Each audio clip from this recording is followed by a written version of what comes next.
Welcome to the Therapist Thrival Guide. My name is Miranda. I'm a licensed clinical social worker, and I'm here with my OG co-host, Lucas Bellini, LMFT. Welcome back. Yeah, good to be here. I am so excited to talk about this topic today, especially with you, because I think that, I don't know, my head is swimming with the new season of Severance, and I just have a lot of thoughts as a therapist, but also just as a viewer, as a watcher of this incredible show. So I want to talk a little bit today about what is it like to be severed? What is it like for these people? Obviously, this is not real life, but why is it important to be feeling all of your emotions? Why is it important to go through fearful or scary experiences? All of that good stuff. So let's jump in. What do you think about this show? The concept is compelling. It was compelling from the get-go. I think it's one of those things, where we look at it as if it's science fiction and wouldn't ever possibly happen. I mean, frankly, I totally see this within the scope, of something that could very well happen in America, which really gets you thinking about the type of people who would be open to literally undergoing a procedure that will sever themselves into two different distinct identities, one that experiences the work life, and then one that gets to experience a life of pure leisure, which I imagine is kind of like the selling point of how they get people to opt in. It sells them this notion of almost like early retirement or life without work. Yeah. Yeah. Well, and you lose so much of the work stress. And for Mark, he loses a lot of like the grief, and like he does it. He talks about it in the episode or in the season about how he does it so that there's a part of him that doesn't have to experience grief. And I think it's so compelling because for a lot of people, they don't want to go to work. They don't want to experience stressful jobs. They don't want to experience burnout. And so for the people who are going through this procedure, they never have to experience that. It is kind of like a life of retirement where that's what you're saying. And then Lumen on the other side gets to reap the benefit of like complete confidentiality. No one knows what's happening inside of the walls. And so they are able to kind of do whatever they want, really. And that's what you're seeing throughout these seasons is that you're still trying to understand what they're doing, but what you're seeing is that they have complete confidentiality. They're not worried about their secrets getting out. Why do Oh you yeah. think? Oh, go ahead. Well, from the corporation's perspective, like this is a way to just garner pure productivity from your employees. Right. It's like they bring in no baggage. If you think about how much our personal lives can show up at work, and how much it does impact our capacity to just produce and be focused on whatever our KPIs are. Yeah, I could see how it's a no-brainer for corporations, corrupt corporations, of course, beyond, just confidentiality, but also productivity. hmm Now, as therapists, why do we feel like there are some red flags here around like being severed? What are our hangups? What do you think? I mean, the concept of it, like it literalizes dissociation. It's like hmm it's what dissociation is. This Yeah. just concretizes it, into it fragments it into blocks of your day. And so like it's not uncommon for individuals who experience association in the first place, but also that notion of the inner self and the outer self. That's a constant theme in therapy that actualizes at different levels. But a lot of our models and a lot of what therapists aim to work on with clients in therapy is reaching more integration with the hmm inner self and the outer self. Whereas this notion in the show of Severance is the total opposite of that. It takes that dissociation and separation of the inner and outer self to its absolute extreme. hmm Well, and I think that I've had conversations with clients in the past just about like compartmentalizing too. And I think that like compartmentalizing isn't necessarily a bad thing where you're able to kind of like leave work at work, pay attention to your family or, or compartmentalize. Maybe you have like a crummy boss, just different things like that where you are able to kind of have that separation. And I don't think that that separation is a bad thing if it allows us to relax outside of our jobs or, like focus on work when we're there. I mean, we just did an entire episode about self-care a couple months ago where we talked about being able to compartmentalize and being able to leave work at work. But I think that this show really digs into this deeper theme of like negative emotions are bad and should be avoided too. And that's something that we're seeing in the second season even more so because we're introduced to another character. And I know that you're not completely caught up on this, so I'm not going to like give any spoilers, so don't worry for anybody listening, but we're introduced to another character who is being severed at fearful moments. So like they are, you know, one example that you'll see, I think, on social media a lot, even with like clips of this season, is she is going to the dentist and being severed at the dentist. And so her outer self Oh, never has to experience the fear of going to the dentist. And then you saw this in the first season too, where there was like a senator's wife or something who was severed when she had her baby. So it was like she went and she didn't, her outie didn't have to experience childbirth because they severed her. And so then she never had to experience that. And so there's this episode or this season is really digging into this further like fear or like this further theme around like avoiding any bad emotions, avoiding pain, avoiding fear. And I think that that's the part that I keep getting a little bit hung up on because as someone who's given birth to a baby, I don't want to have never remember. I want to be able to remember that. Yeah, it sucked. Yeah, it was painful, but it's like that's not a moment of my life that I want to forget or like, you know, fearful times or times that I've felt afraid. I can see the draw of people being able to compartmentalize that and not remember fearful times. But why do you think that's an issue, Lucas? oh my gosh. I mean, I mean, we're getting right into the fundamental questions of philosophy that have been explored for centuries, I mean, since the origin of exactly. human existence. It's like, how do we cope with suffering? It's like, Hmm. how do we come to terms with the fact that we've been spiraled into this existence where one of the only certainties is that we will suffer? It's like, that's the one thing I can say for certain that I know about every single human living on this planet is that they've experienced suffering. So that's inescapable. Uh, but nonetheless, we see various iterations of ways in which we can fantasize about escaping suffering. In books, in movies, this show Severance, is the most modern, relevant example of it now. But it reminds me of the movie. Did you ever see Click with Adam Sandler? So he's given this remote control where he can fast forward through certain parts of life that he isn't satisfied by, Yep. or that he doesn't necessarily need to experience and just to get to the good stuff. But what happens is, you become a robot, Hmm. things, we need this polarity of emotion to even be able to appreciate what positive affect is. And I think another big misconception relative to therapy and mental health is that, at least in my experience, a lot of clients come into therapy thinking that the goal is to experience no negative emotion or to experience far less negative emotion. And in a lot of situations, lessening the frequency and intensity of negative emotion is a goal, but you do that by increasing a tolerance for negative emotion, not by escaping it or running away Hmm. from it. And, being governed by existential teaching, Buddhist philosophy in my clinical practice, it's all about hitting suffering head on and going deeper into it and resisting the urge to just run from it and escape from it. And so it's fascinating that that's the direction that the show is taking in season 2 is extending the notion of severance beyond work life, home life, and just to become a pillar of just lived reality, to be able Hmm. to escape and evade negative emotions. It's a pitfall. Like, that's why all everyone who's tried to depict this, it ends up being far more dystopian than utopian.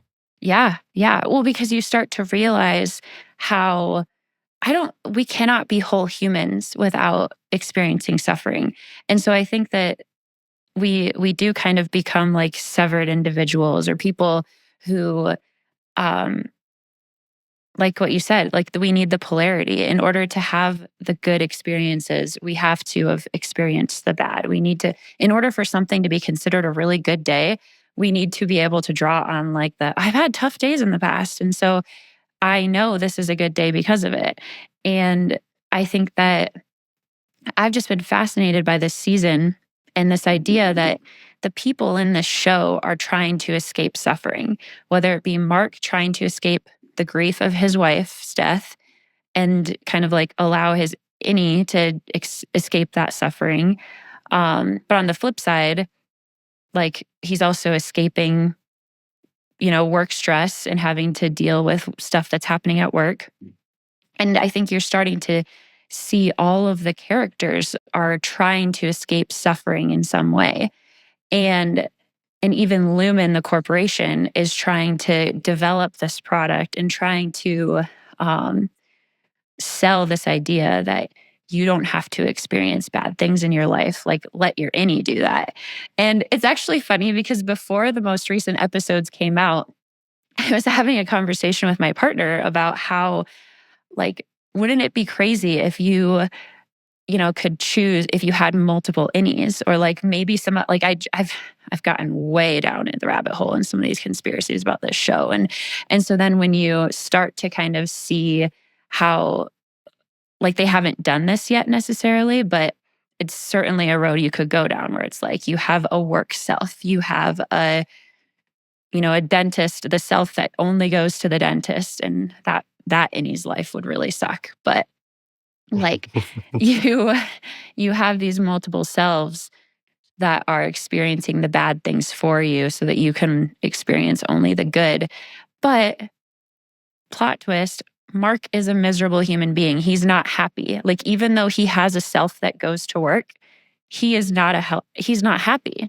And so I think that you're starting to kind of like see all of these things kind of converge, and how he, and other characters in this show they've toyed around with the idea of reintegration and being able to like bring themselves back together. I mean, you saw this in the first season with Petey, where he was wanting to be reintegrated. And I think that it's almost like this show is showing us what it would be like if we had all of the different selves, realizing that we're not happy and then needing to like bring it back together. But whew, it's fascinating. Yeah, a lot there. It depicts what we think we want.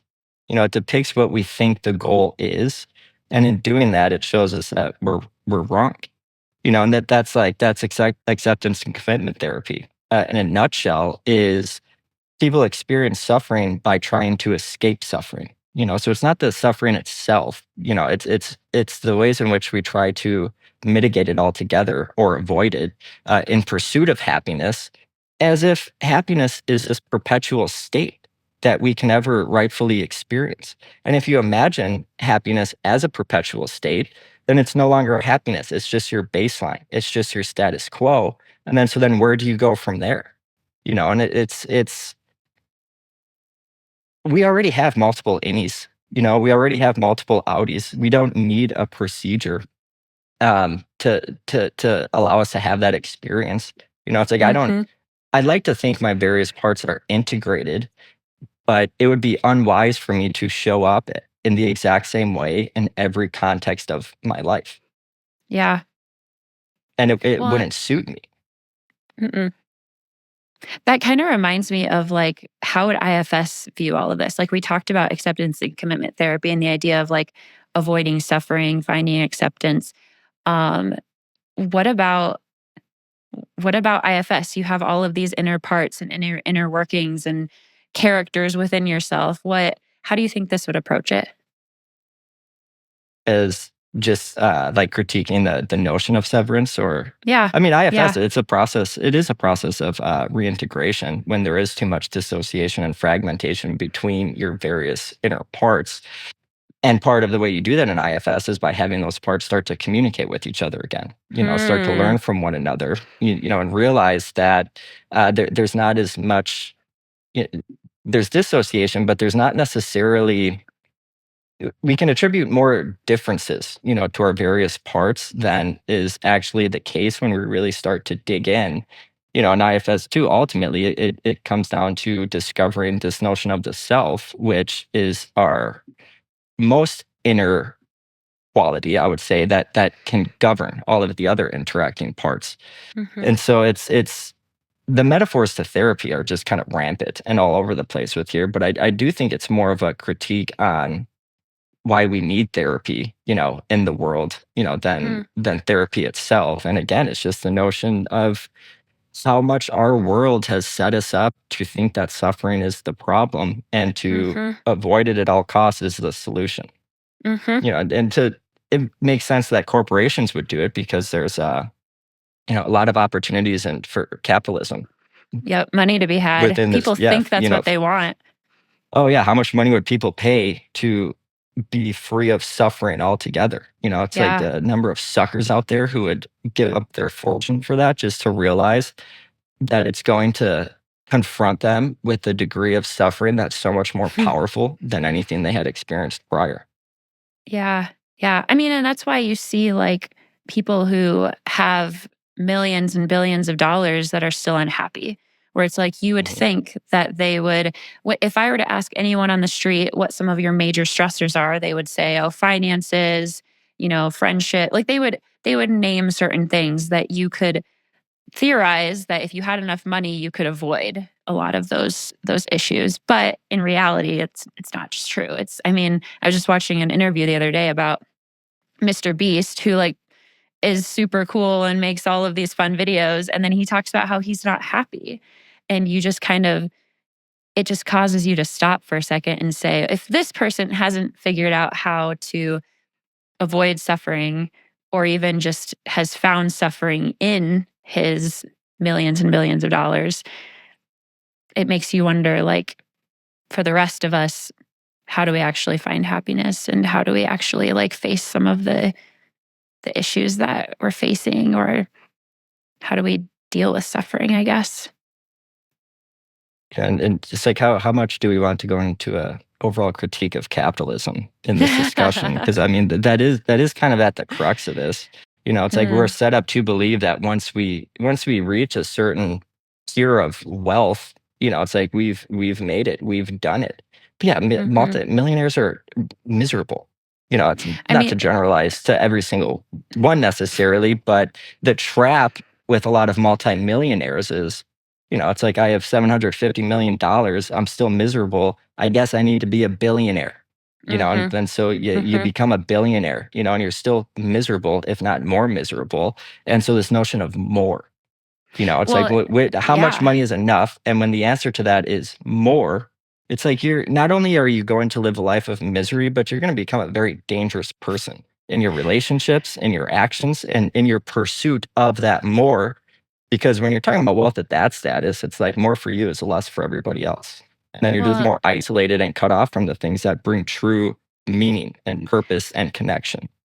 well, and that's where I was going to go with this too, where it's like the issue that all of this discussion comes down to is that we think what's going to make us happy is blank. But in reality, that's not what makes us happy. We think that avoiding suffering is going to make us happy. It doesn't. We think that more money is going to make us happy, and it doesn't. Like there are, I think that that's what I have been thinking a lot about with this show is just the fact that what what we think is going to work just kind of just turns it all upside down Doesn't. sometimes. Yes, Mhm. it's a faulty method. And I would say the most fundamental fallacy in what you're just talking about is we think happiness is the goal. And it's Mm. not. It's like Mhm. what is happiness? Happiness is the most fleeting emotion we can experience. It's like we truly feel happiness up until the moment we can recognize that we're happy. It's like the second we realize we're happy right now, it's like it's gone, and we're shifting into a different state. And so it's like, when was the last time you would say you were happy? Like, what was the last thing that really made you happy? I mean, a lot of things make me happy, Lucas. Probably just like, Well, yeah. I don't know. I have a memory like recently where I was on a hike and I was with my kids and I was like, oh my gosh, I just need to like take a second and recognize like my kids are sleeping through the night again. I'm like well rested. I'm like looking at somewhere that's really beautiful. I just like want to take this in and have a moment. And so it's less about happiness for me. It's more about Yeah, like, that's not happiness. well, it's more about like present, like being present and like wanting to, Being full, yeah, fulfillment, yeah. Hmm. meaning, purpose. It's like you found yourself in an absolutely lovely, beautiful situation of life with your children, with the aesthetics, the environment that you were engaging with, the connections you were feeling, and it's like, I'm sure part of you had some degree of awareness of the adversities, that you had gone through to get to that point. And so you had the wisdom and sense to take a moment to mindfully acknowledge all the meaning there is in that present moment. But it's like, is happiness a component of that? Yeah. But it's not fundamentally what that is. But That's what actually, fulfillment is. but even like suffering was a part of that, where it was like being Oh able yeah, to absolutely. recognize I like got through suffering and being able to recognize like I got through this. And like that to me is such a interwoven part of happiness and contentment and fulfillment. And is you have to experience that in order to feel that. Well, Oh let yeah. me say And this again too, though. I feel happiness every Thursday night when Severance comes out because I'm like, all right, I've got my glass so of that's what I wine, mean. Like I've like got these my little fun popcorn. joys. Yeah. And that's Mhm. great, but it's like you don't feel that state of happiness for 60 minutes straight. No, It's like the show takes you right. through a range of emotions, and that's Hmm. what's compelling about it is it gives us an experience of more than just one thing, and Hmm.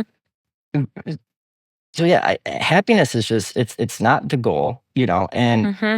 totally escaping suffering is a guaranteed path of more suffering, and it's Hmm. like we those are things we Well, need to like come to terms numbness, with. though. To me, it's not Um, necessarily a guaranteed path of more suffering. It's a guaranteed path of numbness. We are not which is striving suffering. for numbness. Like, yeah, I no. Yeah, to be numb is to suffer. Hmm. It's like there's pain in the moment. I do see suffering as more of a perpetual experience than episodic uh, experience. It's we can be in a perpetual Hmm. state of suffering if we allow ourselves to fall into that. And it's a lot of it is just it's philosophical. It's ultimately philosophical. And for whatever reason, philosophy's really fallen out of fashion. It's like nobody's really digging into these conversations or seeing the value or Hmm. meaning or purpose in it anymore.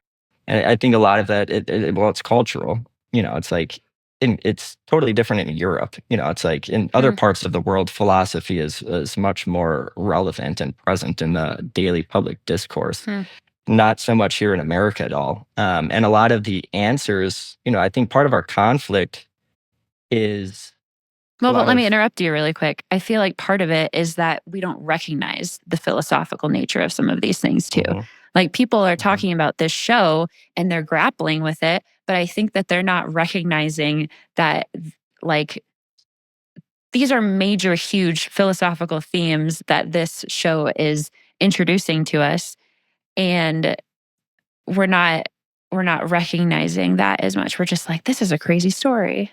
So I'm entertained. And it's like that's it. Like said, like with anything, you could be like novelly entertained by something Hmm. and totally miss the deeper themes. But it's like for me to draw me into a TV series, like there needs to be something compelling about it.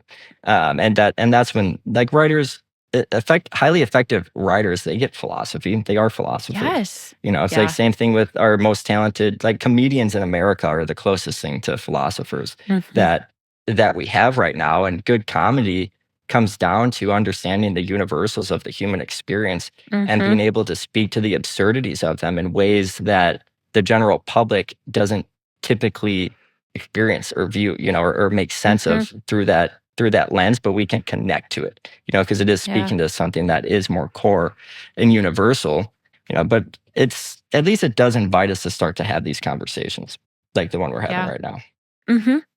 So I would petition for Ben Stiller and the writing team to get honorary philosophy degrees, apparently, because they Yeah, are sure. making all of us think on a much deeper level that entertainment that like normal TV has really brought us to in a while. So Yeah, but the thing about an honorary philosophy degree is anybody who's worthy of an honorary philosophy degree understands the absurdity of an honorary degree. Wouldn't even necessarily be interested in it. Um, I don't know. Ben Stiller, if you're listening, comment below and let me know if you want one. I'm just kidding. yeah. Well, now you know why I grabbed you for this episode, Lucas, because I was like, I bet you have some things to say about this. Yeah, I think that. Yeah, I don't know if I had. I think there might have been one other thing to address, but Yeah. I think it's a compelling series. Be novelly entertained or see kind of the deeper meaning in it. But I would just say, in general, if we're finding ourselves in a position where we want to totally cut off from certain aspects of our life, it's not that aspect of the life we want to cut off from that's the problem. It more fundamentally comes down to just there's a kink in our methodology and our worldview of what we expect from the world, what we expect the world to give to us, what we don't expect the world, to throw at us. But ultimately, it's like the goal is not happiness. It's fulfillment, it's meaning, and those are things that come through connection, and community, exploring ourselves, coming to terms with ourselves. But oh yeah, was the one thing I was going to share.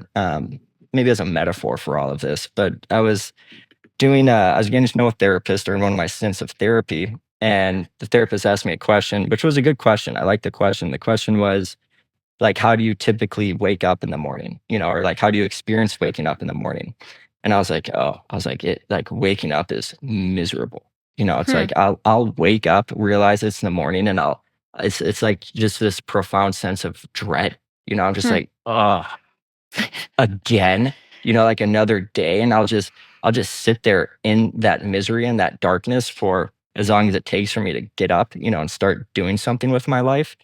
And so I share that with them with like some degree of excitement almost. And very quickly, like they start getting into like trying to fix that and change that. And I was just like, whoa, whoa, whoa, whoa. Like, let's pump the brakes here. It's like, I don't see that as problematic. It's like if I kind of over time, what philosophy has taught me was to come to appreciate those moments because it allows me to feel just the weight of the suffering that's inherent to this world right off the bat, first thing in the morning.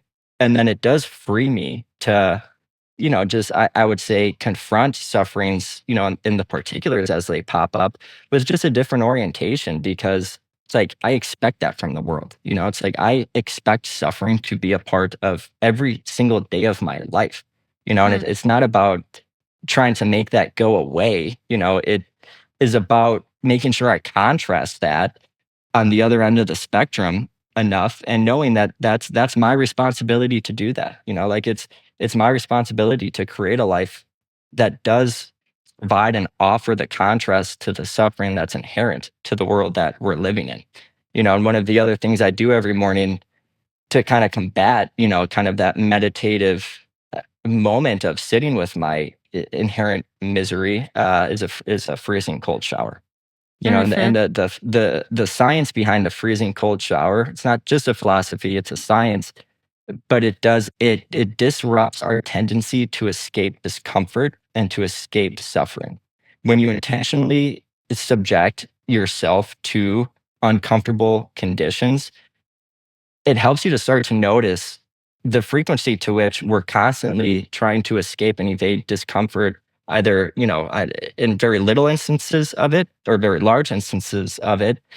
But we need to look at our tolerance for discomfort as a muscle that we can exercise. And so freezing cold showers every day is a way that we can exercise that muscle. And it teaches us that this isn't something to be afraid of, or to run away from. This is something that we can handle.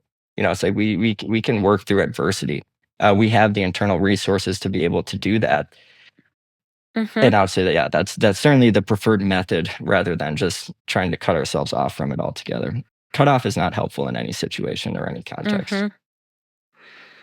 This has been so good. Thank you for joining and talking through all of these just gigantic themes from this show. And I'm excited to see where the rest of this season takes us. Anytime, Barker. Good to be here with you again.